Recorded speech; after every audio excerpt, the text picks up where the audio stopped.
Aditya L1 സൂര്യനെക്കുറിച്ച് പഠിക്കുന്ന ഇന്ത്യയുടെ ആദ്യത്തെ ബഹിരാകാശ ദൗത്യമാണ് ആദിത്യ L1. വിക്ഷേപിച്ച തീയതി 2023 സെപ്റ്റംബർ 2. വിക്ഷേപണ വാഹനം PSLV C-57. വിക്ഷേപണ കേന്ദ്രം ശ്രീഹരിക്കോട്ടയിലെ സതീഷ് ധവാൻ സ്പേസ് സെന്റർ. ആദിത്യ L1നെ വിന്യസിപ്പിക്കുന്ന സ്ഥലം L1 പോയിന്റ്. വിക്ഷേപണ സമയത്തെ ISRO ചെയർമാൻ S. സോമിനാഥ്. ദൗത്യത്തിന്റെ project director Nigar Shaji. L1 എന്നതിൻ്റെ പൂർണ്ണ രൂപം ലഗ്രാഞ്ചിയൻ പോയിന്റ് 1. ഭൂമിക്കും സൂര്യനും ഇടയിലുള്ള ഒരു പ്രദേശമാണ് L1 പോയിന്റ്.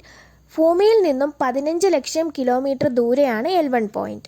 ഭൂമിക്കും സൂര്യനും ഇടയിലുള്ള ആകെ ദൂരത്തിൻ്റെ 1% മാത്രം അകലെയുള്ള പ്രദേശമാണ് L1 പോയിന്റ്.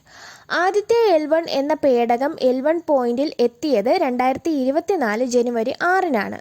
ഭൂമിയിൽ നിന്നും L1 പോയിന്റിലേക്ക് യാത്ര ചെയ്യാൻ ആദിത്യ L1ന് 127 ദിവസം വേണ്ടിവന്നു. ആദിത്യ L1 പോയിന്റിൽ ഭ്രമണം ചെയ്യുന്നത് ഹാലോ ഓർബിറ്റിലാണ്.